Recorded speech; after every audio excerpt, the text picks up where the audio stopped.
A Bíblia em um ano. Uma experiência de encontro com Jesus Cristo, a Palavra de Deus.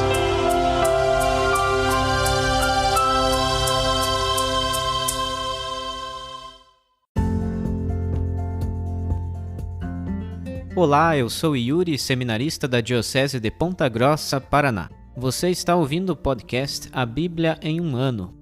Usando um plano de leitura cronológico, vamos ler a Bíblia inteira em 365 dias, descobrindo como a história da salvação se desdobra e se atualiza em nossas próprias vidas e na vida da Igreja. Estamos usando a Bíblia Católica com a tradução oficial da Conferência Nacional dos Bispos do Brasil. Você pode baixar o plano de leitura completo por meio de um link que você encontra na página do Instagram abiblia.emumano ou no facebook.com/seminariopg. Inscreva-se nesse podcast por meio da plataforma que preferir para receber as notificações diárias dos novos episódios.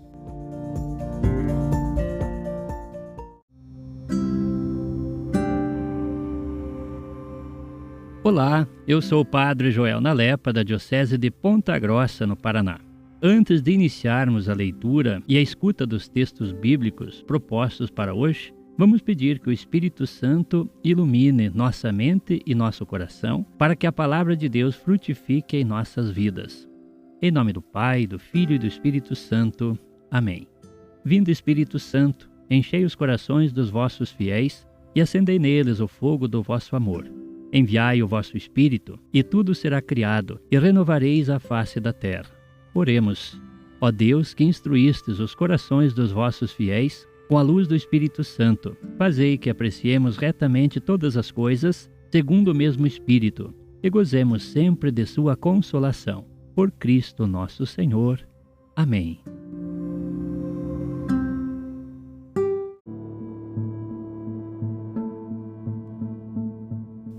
Chegamos ao dia 350 do nosso podcast A Bíblia em um ano. Vamos ler hoje os 2 primeiros capítulos da Carta de São Tiago. Também leremos os capítulos 3º e 4º da Carta de São Paulo aos Filipenses. E do livro de Provérbios, no capítulo 30, leremos os versículos 1 a 6. Carta de Tiago, capítulo 1. Tiago, servo de Deus e do Senhor Jesus Cristo, às 12 tribos da diáspora, saudações. Considerai uma grande alegria, meus irmãos, quando tiverdes de passar por diversas provações, pois sabeis que a prova da fé produz em vós a paciência. Ora, a paciência deve levar a uma obra perfeita, que vos torneis perfeitos e íntegros, sem falta ou deficiência alguma. Se a alguém de vós falta sabedoria, peça a Deus, que a concede generosamente a todos, sem impor condições, e ela lhe será dada. Mas peça com fé, sem duvidar, porque aquele que duvida é semelhante a uma onda do mar, impelida e agitada pelo vento. Não pense tal pessoa que receberá algo do Senhor, ambígua como é e inconstante em todos os seus caminhos. O irmão humilde glorie-se quando for exaltado, mas o rico deve gloriar-se quando for humilhado, pois há de passar como a flor da erva. De fato, quando surge o sol com o seu calor, logo faz secar a erva. A flor cai e a beleza do seu aspecto desaparece. Assim também acabará por murchar o rico em meio às suas lidas. Feliz aquele que suporta a provação, porque uma vez provado receberá a coroa da vida que Deus prometeu aos que o amam. Ninguém, ao ser tentado, deve dizer: é Deus que me tenta, pois Deus não pode ser tentado pelo mal e tampouco tenta a alguém. Antes, cada qual é tentado por seu próprio desejo, que o arrasta e seduz. Em seguida, o desejo concebe o pecado e o dá à luz. e o pecado, uma vez consumado, gera a morte. Não vos enganeis, meus amados irmãos. Todo dom precioso e toda dádiva perfeita vem do alto, descendo do Pai das luzes, em quem não há variação nem sombra de mudança. Por livre vontade ele nos gerou, pela palavra da verdade, para sermos as primícias de suas criaturas.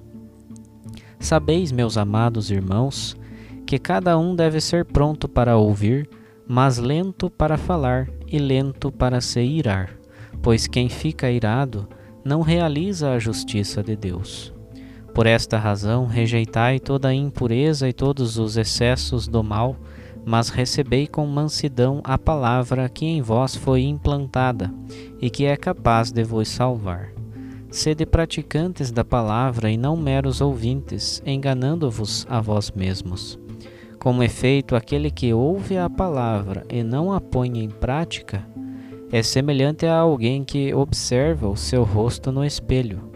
Apenas se observou, sai e logo se esquece de como era sua aparência. Aquele, porém, que se debruça sobre a lei perfeita, que é a da liberdade, e nela persevera, não como um ouvinte distraído, mas praticando o que ela ordena, será feliz naquilo que faz.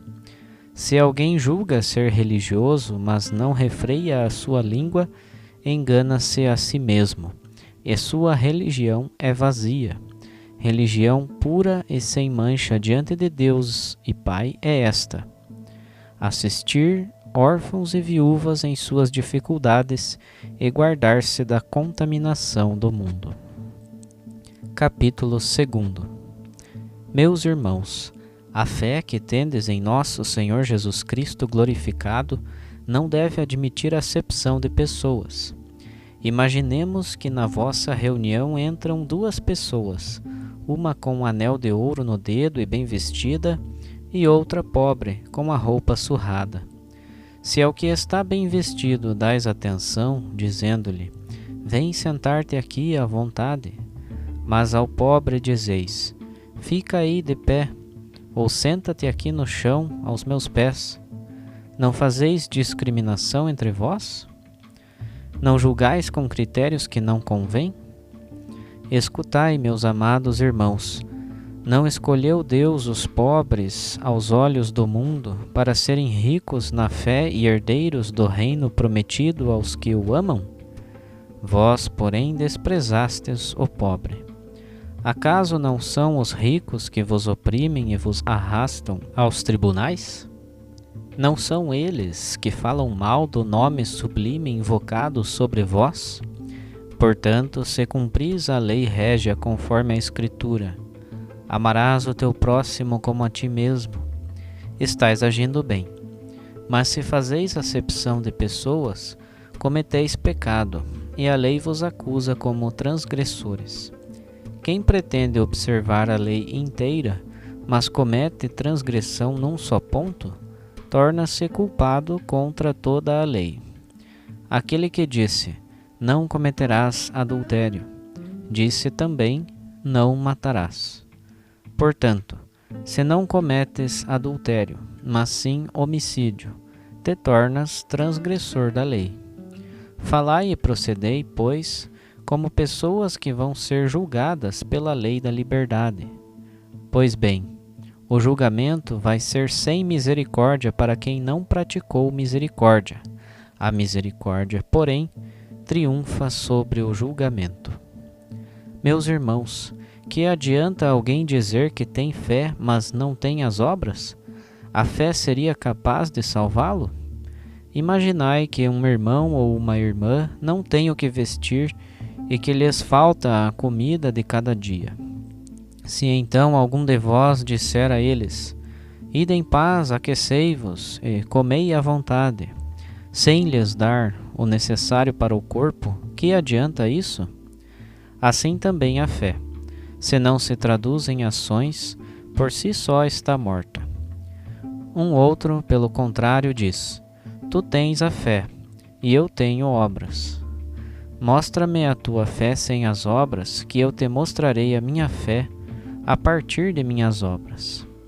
Tu crês que há um só Deus? Fazes bem, mas também os demônios creem nisso e estremecem de medo. Queres então saber, homem fútil, como a fé que não se traduz em obras é vã? Se o nosso pai Abraão foi declarado justo, será que não foi por causa de suas obras a ponto de oferecer seu filho Isaque sobre o altar? Como estás vendo, a fé concorreu para as obras, e as obras completam a fé. Foi assim que se cumpriu a Escritura que diz: Abraão creu em Deus, e isso lhe foi creditado como justiça, e ele foi chamado amigo de Deus. Podeis ver, pois, que alguém é justificado com base naquilo que faz, e não simplesmente pela fé. Não foi a prostituta Raabe, da mesma forma, considerada justa em virtude de suas obras quando hospedou os que vinham reconhecer a região e os fez regressar por outro caminho? Assim como o corpo sem o espírito é morto, assim também a fé sem as obras é morta.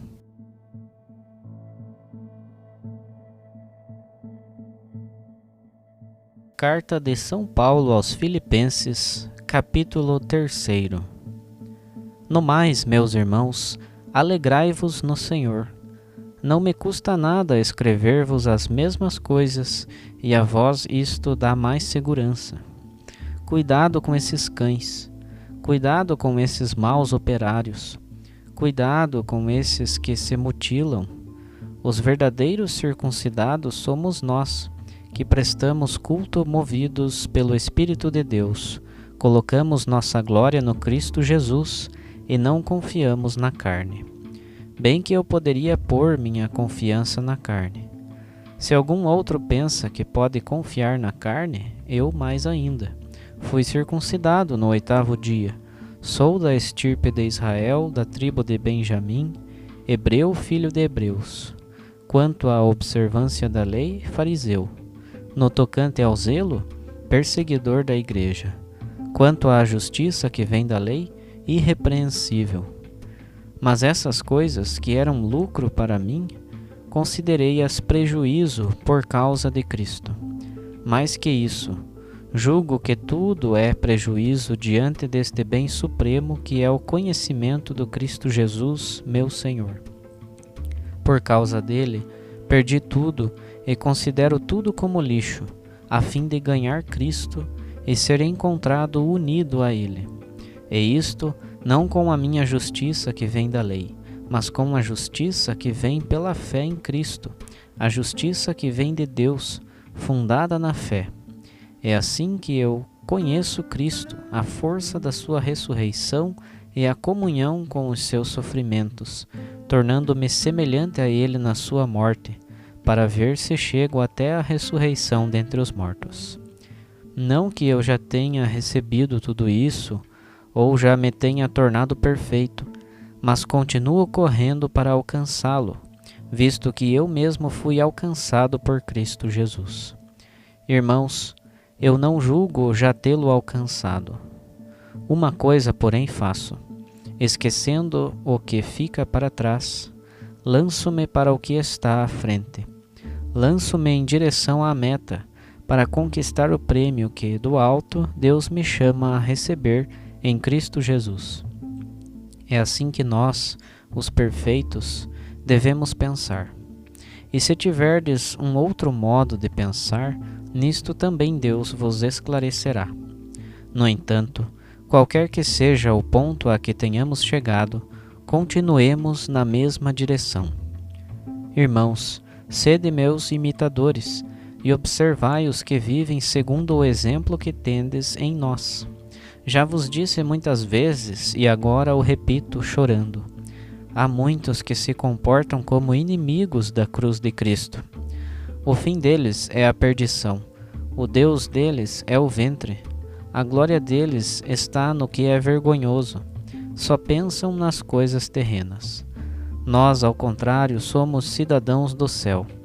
De lá aguardamos como Salvador o Senhor Jesus Cristo. Ele transformará o nosso corpo humilhado, tornando-o semelhante ao seu corpo glorioso, graças ao poder que o torna capaz também de sujeitar a si todas as coisas. Capítulo 4. Portanto, meus irmãos amados, dos quais sinto tanta saudade, minha alegria e minha coroa, continuai firmes no Senhor, ó amados. Exorto Evódia e exorto Sintique, que pensem concordemente no Senhor. Também a ti, leal companheiro, peço que as ajudes, pois elas lutaram comigo na causa do Evangelho, junto com Clemente e meus outros colaboradores, cujos nomes estão inscritos no livro da vida. Alegrai-vos sempre no Senhor. Repito, alegrai-vos. Seja a vossa amabilidade conhecida de todos. O Senhor está próximo. Não vos preocupeis com coisa alguma, mas em toda ocasião apresentai a Deus os vossos pedidos em orações e súplicas, acompanhadas de ação de graças. E a paz de Deus, que supera todo o entendimento, guardará os vossos corações e os vossos pensamentos no Cristo Jesus. Quanto ao mais, irmãos, tudo o que é verdadeiro, tudo o que é digno de respeito, tudo o que é justo, tudo o que é puro, tudo o que é amável, tudo o que é honroso, se é virtude ou louvável, nisso pensai. Praticai o que de mim aprendestes, recebestes e ouvistes, e o que em mim observastes, e o Deus da paz estará convosco. Muito me alegrei no Senhor, porque, afinal, refloresceu a vossa lembrança de mim. Na verdade, já vos tinhais lembrado, mas não tinhais ocasião de manifestá-la. Não digo isso por estar passando necessidade, pois aprendi a me bastar em qualquer situação. Sei viver na penúria e sei viver na abundância. Aprendi a viver em toda e qualquer situação, estando farto ou passando fome, tendo de sobra ou passando falta. Tudo posso naquele que me fortalece. No entanto, fizestes bem em querer compartilhar as minhas dificuldades. Filipenses, bem sabeis que nos começos da pregação do Evangelho, quando parti da Macedônia, nenhuma igreja, a não ser a vossa, quis movimentar comigo uma conta de débitos e créditos. Estando eu em Tessalônica, mais de uma vez me enviastes o de que eu tinha necessidade. Não que eu esteja desejando os vossos donativos, ao contrário, eu desejo o fruto que aumente o vosso haver. Agora, tenho tudo em abundância, tenho até demais, depois que recebi de Epafrodito as vossas ofertas. Elas são como um suave perfume, um sacrifício aceito e agradável a Deus. O meu Deus proverá magnificamente, segundo a sua riqueza, no Cristo Jesus, a todas as vossas necessidades.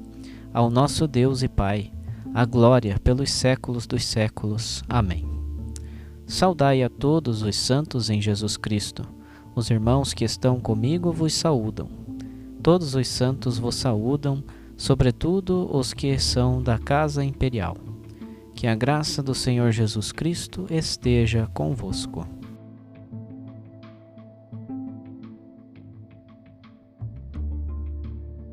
Provérbios capítulo 30, versículos 1 a 6.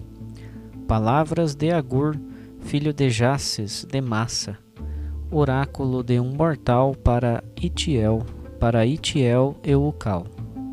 Sou o mais insensato dos mortais, e a sabedoria humana não está comigo.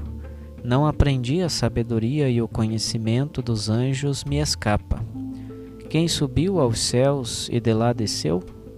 Quem reteve o vento em suas mãos? Quem recolheu a água no seu manto? Quem definiu todos os limites da terra? Qual o seu nome e o nome de seu filho, se o sabes? Toda a palavra de Deus é comprovada. Ele é um escudo para quem nele confia. Não acrescentes coisa alguma às suas palavras, para que não sejas repreendido e passes por mentiroso.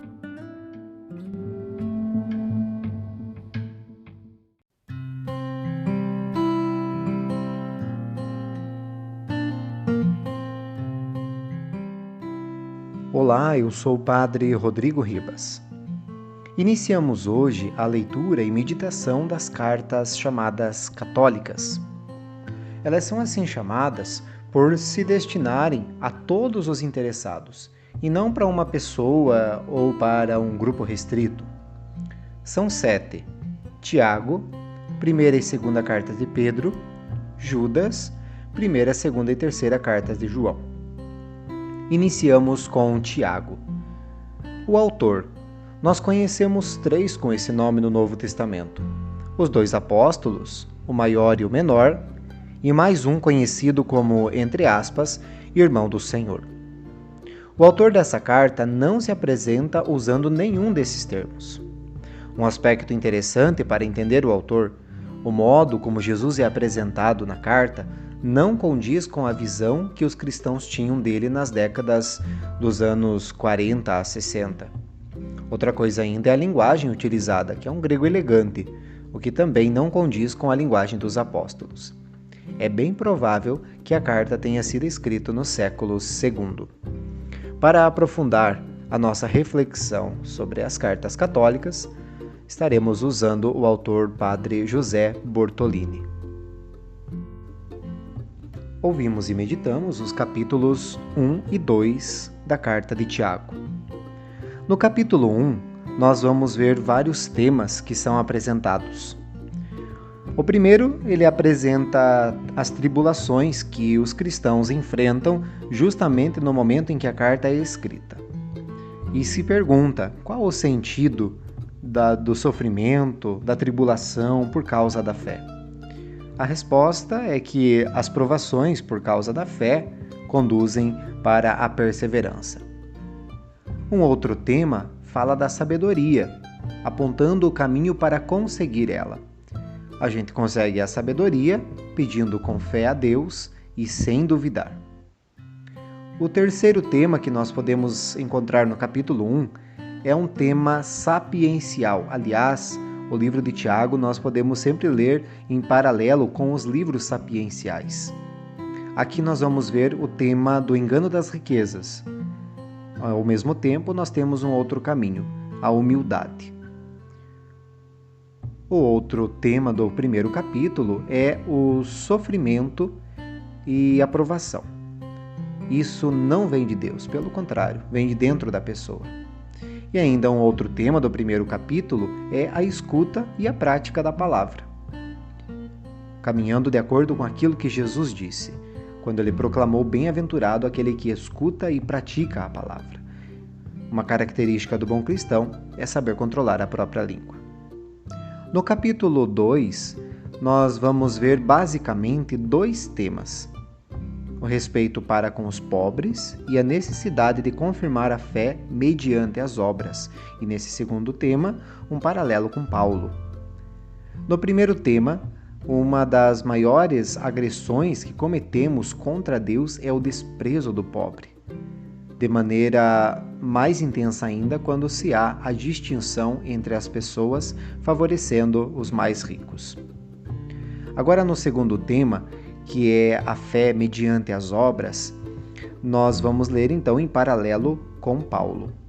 A má compreensão dos textos de Paulo em relação à salvação, que não se obtém mediante a prática da lei, deve ter gerado confusão na cabeça das pessoas. O apóstolo Paulo, como nós estamos meditando ainda na leitura das cartas paulinas, ele insiste que a salvação ela precisa ser resultado da fé, a fé depositada em Jesus Cristo, morto, ressuscitado, e não como mérito da prática da lei. Também para Paulo, as obras é que dão visibilidade à fé que professamos. E também a fé sem obras é morta, como nós já meditamos. Nós não vamos encontrar um desacordo entre Tiago e Paulo nesse tema. Tiago concorda com Paulo no fato da salvação ser graça divina e não fruto da prática da lei. E, ao mesmo tempo, Paulo concorda com Tiago na questão da necessidade de que as obras sejam o resultado da fé que professamos. Ouvimos ainda os capítulos 3 e 4 da carta de São Paulo aos Filipenses. No capítulo 3, Paulo comenta agora o seu próprio esvaziamento. Segue o fio condutor da carta que apresentou o esvaziamento de Jesus, como nós meditamos anteriormente no capítulo 2, e da comunidade. São fortes suas expressões contra os judaizantes que propõem confiança na carne. Diante desses pregadores que lhe tentam desfazer a pregação, Paulo apresenta suas credenciais como judeu autêntico. Ele concentra aqui as maiores informações sobre o seu passado, que por sinal ele jamais nega. Ele demonstra que a graça de Deus atua e completa nele os valores humanos. Para corresponder à graça, ele deve manter o próprio esforço buscando o prêmio como um atleta de Olimpíadas. O apóstolo ele convida a comunidade a seguir o seu exemplo. Precisa exigir um esforço como caminho para a perfeição, com os olhos fitos na meta final. Sua emoção o leva às lágrimas para recriminar de novo os inimigos da cruz, que é sinal de salvação, pessoas que não aceitam o esvaziamento de Cristo, ao afirmarem a necessidade da circuncisão e das práticas da lei. O capítulo 4 é revestido do sentimento da alegria. Se repete o refrão: alegrem-se, alegrai-vos. Mas em sua sensibilidade de pastor, Paulo dá atenção particular às diversas pessoas da comunidade. Primeiro, as lideranças femininas. Aqui vão aparecer alguns nomes diferentes: Evódia e Sintique. Ambas são lutadoras ao lado dele na evangelização, dos quais nós nem temos outras notícias. E também Císigo e Clemente. É interessante nós percebermos o sentido, o significado dos nomes aqui. Evódia significa bom caminho. Sintique significa encontro. Císigo quer dizer junto. Clemente significa misericórdia.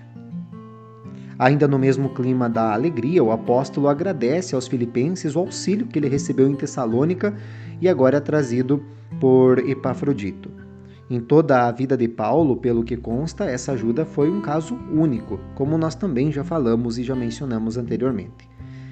E no mais, ele sempre faz questão de pregar na gratuidade e trabalhar para a própria manutenção, o que, aliás, ele defende até de maneira certamente polêmica. O apóstolo faz questão de frisar que tal submissão não lhe tira a liberdade, pois a sua riqueza está em Deus. Nós vemos concluir então o livro com as saudações finais, englobando todos os cristãos e terminando com um hino de louvor a Cristo.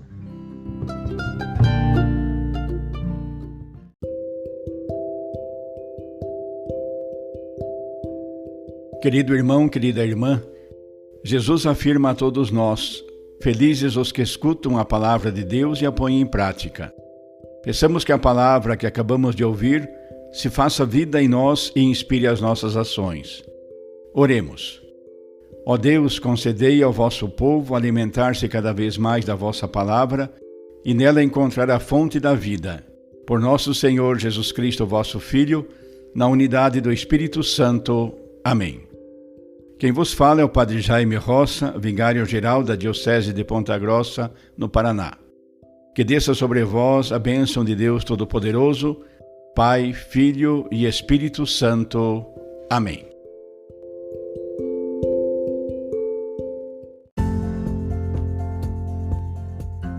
Você acaba de ouvir mais um episódio do podcast A Bíblia em um Ano. Continue nesse bom propósito de ouvir, ler e praticar a Palavra de Deus. Rezemos por todos que estão fazendo este caminho de leitura da Bíblia. Procure também participar da sua comunidade. A permissão para uso do plano de leitura The Bible in a Year com o Padre Mike Schmitz e Jeff Kevins foi concedida por Ascension. A versão original pode ser baixada em ascensionpress.com. Todos os direitos desse plano estão reservados à Ascension. Os demais conteúdos do podcast não são criados, revisados ou apoiados por Ascension. Até amanhã!